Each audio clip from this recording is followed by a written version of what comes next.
നമുക്കിന്ന് കുറച്ച് current affairs പഠിക്കാം. 2025 ഓടക്കുഴൽ അവാർഡ് ലഭിച്ചത് ആർക്ക്? 2025 ഓടക്കുഴൽ അവാർഡ് ലഭിച്ചത് ആർക്ക്? ഉത്തരം കെ അരവിന്ദാക്ഷൻ. ഗോപ എന്ന നോവലിനാണ് പുരസ്കാരം ലഭിച്ചത്. കെ അരവിന്ദാക്ഷനാണ് ഓടക്കുഴൽ അവാർഡ് ലഭിച്ചത്. ഗോപ എന്ന നോവലിനാണ്. കേരളത്തിലെ തദ്ദേശ സ്വയംഭരണ സ്ഥാപനങ്ങളുടെ വിവിധ സേവനങ്ങൾ മൊബൈൽ ഫോണിലൂടെ ലഭ്യമാക്കുന്നതിനായി ആരംഭിക്കുന്ന ആപ്ലിക്കേഷൻ ഏത്? കേരളത്തിലെ തദ്ദേശ സ്വയംഭരണ സ്ഥാപനങ്ങളുടെ വിവിധ സേവനങ്ങൾ മൊബൈൽ ഫോണിലൂടെ ലഭ്യമാക്കുന്നതിനായി ആരംഭിക്കുന്ന ആപ്ലിക്കേഷൻ ഏത്? ഉത്തരം കെ സ്മാർട്ട്. തീവണ്ടി ഗതാഗതം പൂർണ്ണമായി നിർത്തലാക്കി ചരിത്ര സ്മാരകമാക്കി മാറ്റിയ തമിഴ്നാട്ടിലെ പാലം ഏത്? തീവണ്ടി ഗതാഗതം പൂർണ്ണമായി നിർത്തലാക്കിയ ചരിത്ര സ്മാരകമാക്കി മാറ്റിയ തമിഴ്നാട്ടിലെ പാലം ഏത്? ഉത്തരം പാമ്പൻ പാലം. 2027 ഏഷ്യ കപ്പ് ഫുട്ബോൾ വേദി എവിടെ? 2027 ഏഷ്യ കപ്പ് ഫുട്ബോൾ വേദി എവിടെ? Saudi Arabia. അപ്പോൾ 2027 ഏഷ്യ കപ്പ് ഫുട്ബോൾ വേദി എവിടെയാണ്? സൗദി അറേബ്യയാണ്. ഇന്ത്യയിലെ ആദ്യ electric AC double decker bus ഉദ്ഘാടനം ചെയ്യപ്പെട്ട നഗരം ഏത്? ഇന്ത്യയിലെ ആദ്യ electric AC double decker bus ഉദ്ഘാടനം ചെയ്യപ്പെട്ട നഗരം ഏത്? ഉത്തരം മുംബൈ. 2023 അക്ബർ കക്കാട്ടിൽ പുരസ്കാര ജേതാവ് ആര്? 2023 അക്ബർ കക്കാട്ടിൽ പുരസ്കാര ജേതാവ് ആര്? ഉത്തരം സുഭാഷ് ചന്ദ്രൻ. കൃതി സമുദ്രശില. 2025 നിർത്തലാക്കിയ ഇന്ത്യയിലെ ഏറ്റവും വിലയേറിയ സാഹിത്യ പുരസ്കാരം ഏത്? 2025 നിർത്തലാക്കിയ ഇന്ത്യയിലെ ഏറ്റവും വിലയേറിയ സാഹിത്യ പുരസ്കാരം ഏത്? ഉത്തരം JCB പുരസ്കാരം. 2025 നിർത്തലാക്കിയ ഇന്ത്യയിലെ ഏറ്റവും വിലയേറിയ സാഹിത്യ പുരസ്കാരം JCB പുരസ്കാരം. JCB ലിറ്ററേച്ചർ ആണ് ഇത് നൽകിയിരുന്നത്. ഈ പുരസ്കാരം ആരാണ് നൽകിയിരുന്നത്? JCB ലിറ്ററേച്ചർ ആണ്. JCB സാഹിത്യ പുരസ്കാരം ഇന്ത്യയിലെ ഏറ്റവും സാഹിത്യ പുരസ്കാരങ്ങളിൽ ഒന്നായിരുന്നു. JCB സാഹിത്യ പുരസ്കാരം ഇന്ത്യയിലെ ഏറ്റവും വലിയ സാഹിത്യ പുരസ്കാരങ്ങളിൽ ഒന്നായിരുന്നു. ഇതിന് എത്ര ലക്ഷം രൂപയാണ് സമ്മാനത്തുകയുണ്ടായത്? 25 ലക്ഷം രൂപയാണ് JCB പുരസ്കാരത്തിന് സമ്മാനത്തുകയായിട്ട് ഉണ്ടായിരുന്നത്. JCB ലിറ്ററേച്ചർ ഫൗണ്ടേഷൻ ആണ് ഈ പുരസ്കാരം നൽകിയിരുന്നത്. ആരാണ് ഈ പുരസ്കാരം JCB സാഹിത്യ പുരസ്കാരം നൽകിയിരുന്നത്? JCB ലിറ്ററേച്ചർ ഫൗണ്ടേഷൻ ആണ്. ഇതിൻ്റെ പ്രഖ്യാപനം, ഇത് നിർത്തലാക്കിയുള്ള പ്രഖ്യാപനം വന്നത് 2025 ജൂൺ 23 എട്ടാമത്തെ ക്വസ്റ്റ്യന് 2025 ഏപ്രിൽ മാലിന്യമുക്ത ജില്ലയായി പ്രഖ്യാപിക്കപ്പെട്ടത്? 2025 ഏപ്രിൽ മാലിന്യമുക്ത ജില്ലയായി പ്രഖ്യാപിക്കപ്പെട്ടത് തിരുവനന്തപുരം ജില്ല. 2025 ഏപ്രിൽ മാലിന്യമുക്ത ജില്ലയായി പ്രഖ്യാപിക്കപ്പെട്ടത് തിരുവനന്തപുരം. ഹൈക്കോടതിയിലും ജില്ലാ കോടതിയിലും അംബേദ്കറുടെ ഫോട്ടോ നിർബന്ധമാക്കിയ ഹൈക്കോടതി ഏത്? ഹൈക്കോടതിയിലും ജില്ലാ കോടതിയിലും അംബേദ്കറുടെ ഫോട്ടോ നിർബന്ധമാക്കിയ ഹൈക്കോടതി ഏത്? കർണാടക ഹൈക്കോടതിയാണ്. ഹൈക്കോടതിയിലും ജില്ലാ കോടതിയിലും BR അംബേദ്കറുടെ ഫോട്ടോ നിർബന്ധമാക്കിയ ഹൈക്കോടതി. സംസ്ഥാനത്തെ മികച്ച പോലീസ് സ്റ്റേഷനുള്ള മുഖ്യമന്ത്രിയുടെ അവാർഡ് നേടിയത് ഏത് പോലീസ് സ്റ്റേഷനാണ്? സംസ്ഥാനത്തെ മികച്ച പോലീസ് സ്റ്റേഷനുള്ള മുഖ്യമന്ത്രിയുടെ അവാർഡ് നേടിയത് ഏത് പോലീസ് സ്റ്റേഷനാണ്? Thalassery police station. കണ്ണൂരിലുള്ള തലശ്ശേരി പോലീസ് സ്റ്റേഷനാണ് സംസ്ഥാനത്തെ മികച്ച പോലീസ് സ്റ്റേഷനുള്ള മുഖ്യമന്ത്രിയുടെ അവാർഡ് നേടിയത്. 2ാം സ്ഥാനം കൊച്ചി സിറ്റിയിലെ മട്ടാഞ്ചേരി പോലീസ് സ്റ്റേഷനും. അപ്പോൾ 2ാം സ്ഥാനം ആർക്കാണ് നേടിയത് ചോദിച്ചാൽ കൊച്ചി സിറ്റിയിലെ മട്ടാഞ്ചേരി പോലീസ് സ്റ്റേഷനാണ്. 3ാം സ്ഥാനം ആലപ്പുഴയിലെ പുന്നപ്ര പോലീസ് സ്റ്റേഷനും പാലക്കാട് ടൗൺ നോർത്ത് പോലീസ് സ്റ്റേഷനുമാണ് 3ാം സ്ഥാനം ലഭിച്ചത്. 1ാം സ്ഥാനം സംസ്ഥാനത്തെ മികച്ച പോലീസ് സ്റ്റേഷനുള്ള മുഖ്യമന്ത്രിയുടെ അവാർഡ് നേടിയ പോലീസ് സ്റ്റേഷൻ 1ാം സ്ഥാനം നേടിയത് കണ്ണൂരിലുള്ള തലശ്ശേരി പോലീസ് സ്റ്റേഷനാണ്. 2ാം സ്ഥാനം കൊച്ചി സിറ്റിയിലെ മട്ടാഞ്ചേരി പോലീസ് സ്റ്റേഷനും 3ാം സ്ഥാനം ആലപ്പുഴ ജില്ലയിലെ പുന്നപ്ര പോലീസ് സ്റ്റേഷനും പാലക്കാട് ടൗൺ നോർത്ത് പോലീസ് സ്റ്റേഷനുമാണ്. ഇന്ത്യയിലെ ഏറ്റവും വലിയ ക്രൂയിസ് ടെർമിനൽ ഏതാണ്? ഇന്ത്യയിലെ ഏറ്റവും വലിയ ക്രൂയിസ് ടെർമിനൽ ഏതാണ്? ഉത്തരം മുംബൈ ഇന്റർനാഷണൽ ക്രൂയിസ് ടെർമിനലാണ് ഇന്ത്യയിലെ ഏറ്റവും വലിയ ക്രൂയിസ് ടെർമിനൽ. ഇന്ത്യയിലെ ആദ്യത്തെ അണ്ടർ വാട്ടർ മ്യൂസിയം നിലവിൽ വരുന്നത് എവിടെയാണ്? ഇന്ത്യയിലെ ആദ്യത്തെ അണ്ടർ വാട്ടർ മ്യൂസിയം നിലവിൽ വരുന്നത് എവിടെയാണ്?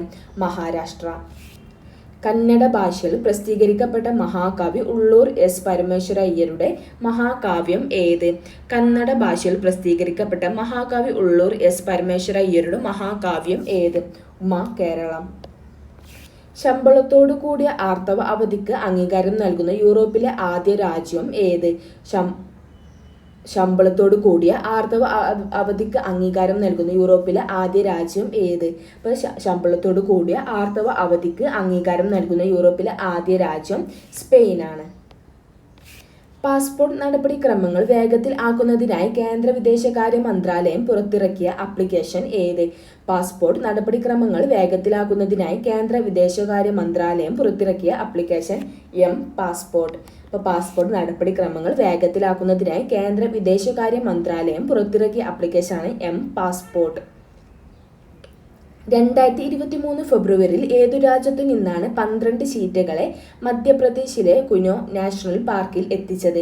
2023 ഫെബ്രുവരിയിൽ ഏതു രാജ്യത്തു നിന്നാണ് 12 ചീറ്റകളെ മധ്യപ്രദേശിലെ കുനോ നാഷണൽ പാർക്കിൽ എത്തിച്ചത്? ദക്ഷിണാഫ്രിക്ക. എനിക്ക് എൻ്റെ വഴി എന്ന പുസ്തകം രചിച്ചത് ആര്? എനിക്ക് എൻ്റെ വഴി എന്ന പുസ്തകം രചിച്ചത് ടി പത്മനാഭൻ. സർക്കാർ ജീവനക്കാർ യൂട്യൂബ് ചാനൽ തുടങ്ങുന്നതിനും യൂട്യൂബിൽ വീഡിയോ അപ്ലോഡ് ചെയ്യുന്നതിനും വിലക്കേർപ്പെടുത്തിയ സംസ്ഥാനം ഏത്? സർക്കാർ ജീവനക്കാർ യൂട്യൂബ് ചാനൽ തുടങ്ങുന്നതിനും യൂട്യൂബിൽ വീഡിയോ അപ്ലോഡ് ചെയ്യുന്നതിനും വിലക്കേർപ്പെടുത്തിയ സംസ്ഥാനം കേരളം. ആമസോൺ നിക്ഷേപം നടത്തുന്ന കേരളത്തിലെ ആദ്യ സംരംഭം. ആമസോൺ നിക്ഷേപം നടത്തുന്ന കേരളത്തിലെ ആദ്യ സംരംഭം ഫ്രഷ് ടു ഹോം. ആമസോൺ നിക്ഷേപം നടത്തുന്ന കേരളത്തിലെ ആദ്യ സംരംഭം ഫ്രഷ് ടു ഹോം. സ്കൂൾ ബസ്സുകൾ ട്രാക്ക് ചെയ്യാൻ രക്ഷിതാക്കൾക്കായി മോട്ടോർ വാഹന വകുപ്പ് ആരംഭിച്ച മൊബൈൽ ആപ്പ്. സ്കൂൾ ബസ്സുകൾ ട്രാക്ക് ചെയ്യാൻ രക്ഷിതാക്കൾക്കായി മോട്ടോർ വാഹന വകുപ്പ് ആരംഭിച്ച മൊബൈൽ ആപ്പാണ് വിദ്യാവാഹൻ. വിദ്യാവാഹനാണ്. സ്കൂൾ ബസ്സുകൾ ട്രാക്ക് ചെയ്യാൻ രക്ഷിതാക്കൾക്കായി മോട്ടോർ വാഹന വകുപ്പ് ആരംഭിച്ച മൊബൈൽ ആപ്പാണ് വിദ്യാവാഹൻ. ഇന്ത്യയുടെ 50ാമത്തെ സുപ്രീം കോടതി ചീഫ് ജസ്റ്റിസ് ആര്? ഇന്ത്യയുടെ 50ാമത്തെ സുപ്രീം കോടതി ചീഫ് ജസ്റ്റിസ് ആര്? DY ചന്ദ്രചൂഡ്. ഇന്ത്യയുടെ 50ാമത്തെ സുപ്രീം കോടതി ചീഫ് ജസ്റ്റിസ് ആര്? DY ചന്ദ്രചൂഡ്. ഇന്ത്യയുടെ 52ാമത്തെ സുപ്രീം കോടതി ചീഫ് ജസ്റ്റിസ് ആര്? ഇന്ത്യയുടെ 52ാമത്തെ സുപ്രീം കോടതി ചീഫ് ജസ്റ്റിസ് ആരാണ്? BR ഗവായ്. ഇന്ത്യയുടെ 52ാമത്തെ സുപ്രീം കോടതി ചീഫ് ജസ്റ്റിസ് BR ഗവായ്. അദ്ദേഹത്തിന് 6 മാസം മാത്രമേ BR ഗവായ്ക്ക് ചീഫ് ജസ്റ്റിസ് പദവിയിൽ തുടരാൻ ആകുകയുള്ളൂ. ഈ വർഷം നവംബർ 23 അദ്ദേഹം പദവിയിൽ നിന്ന് വിരമിക്കും. അപ്പോൾ അദ്ദേഹത്തിന് എത്ര മാസമാണ് പദവിയിൽ തുടരാൻ? 6 മാസം മാത്രമേ അദ്ദേഹത്തിന് പദവിയിൽ തുടരാൻ ആകുകയുള്ളൂ. ഇന്ത്യയുടെ 52ാമത്തെ സുപ്രീം കോടതി ചീഫ് ജസ്റ്റിസ് ആരാണ്? BR ഗവായ്. കേരളത്തിന്റെ 23ാമത് ഗവർണറായി ചുമതലയേറ്റത് ആര്? കേരളത്തിന്റെ 23ാമത് ഗവർണറായി ചുമതലയേറ്റത് ആര്? രാജേന്ദ്ര വിശ്വനാഥ് അർലേക്കർ. കേരളത്തിന്റെ 23ാമത് ഗവർണറായി ചുമതലയേറ്റത് രാജേന്ദ്ര വിശ്വനാഥ് അർലേക്കർ. 2025 ജനുവരി 2 വ്യാഴാഴ്ചയാണ് പുതിയ ഗവർണറെ സത്യപ്രതിജ്ഞ ചെയ്തത്. അപ്പം എന്നാണ് കേരളത്തിന്റെ 23ാമത് ഗവർണറായി ചുമതല? 2025 ജനുവരി 2 വ്യാഴാഴ്ചയാണ് പുതിയ ഗവർണറെ സത്യപ്രതിജ്ഞ ചെയ്തത്. ആരാണ് 23ാമത് ഗവർണറായി ചുമതലയേറ്റത്? രാജേന്ദ്ര വിശ്വനാഥ് അർലേക്കർ. 2023 53ാമത് ഓടക്കുഴൽ പുരസ്കാരം ലഭിച്ചത് ആർക്കാണ്? 2023 53ാമത് ഓടക്കുഴൽ പുരസ്കാരം ലഭിച്ചത് ആർക്കാണ്? PN ഗോപികൃഷ്ണൻ. ചൈനക്കും US-നും ശേഷം ലോകത്തിലെ 3ാമത്തെ വലിയ മെട്രോ ശൃംഖലയുള്ള രാജ്യം ഏത്? ചൈനക്കും US-നും ശേഷം ലോകത്തിലെ 3ാമത്തെ വലിയ മെട്രോ ശൃംഖലയുള്ള രാജ്യം ഏത്? ഇന്ത്യയാണ് ചൈനക്കും US-നും ശേഷം ലോകത്തിലെ 3ാമത്തെ വലിയ മെട്രോ ശൃംഖലയുള്ള രാജ്യം. സ്രാഗ് ലൈസൻസ് സ്വന്തമാക്കിയ കേരളത്തിലെ ആദ്യ വനിത ആര്? സ്രാഗ് ലൈസൻസ് സ്വന്തമാക്കിയ കേരളത്തിലെ ആദ്യ വനിത S സന്ധ്യ. 2023 യുനെസ്കോയുടെ അന്താരാഷ്ട്ര മാതൃഭാഷാ പുരസ്കാരത്തിന് അർഹനായ വ്യക്തി ആര്? 2023 യുനെസ്കോയുടെ അന്താരാഷ്ട്ര മാതൃഭാഷാ പുരസ്കാരത്തിന് അർഹനായ വ്യക്തി ആര്? ഉത്തരം ഡോക്ടർ മഹേന്ദ്രകുമാർ മിശ്ര.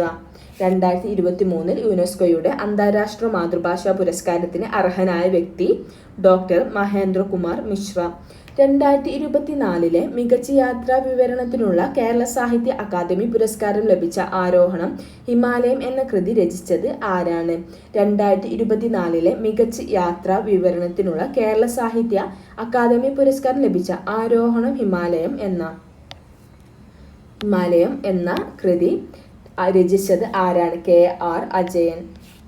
കേരളത്തിലെ ആദ്യ വി പാർക്ക് നിലവിൽ വന്നത് ഏത് ജില്ലയിലാണ്? കേരളത്തിലെ ആദ്യ വി പാർക്ക് നിലവിൽ വന്നത് ഏത് ജില്ലയിലാണ്? കേരളത്തിലെ ആദ്യ വി പാർക്ക് നിലവിൽ വന്നത് ഏത് ജില്ലയിലാണ്? കൊല്ലം ജില്ലയിൽ. അപ്പോൾ നമുക്കിനി അടുത്ത ക്ലാസ്സിൽ കാണാം. താങ്ക്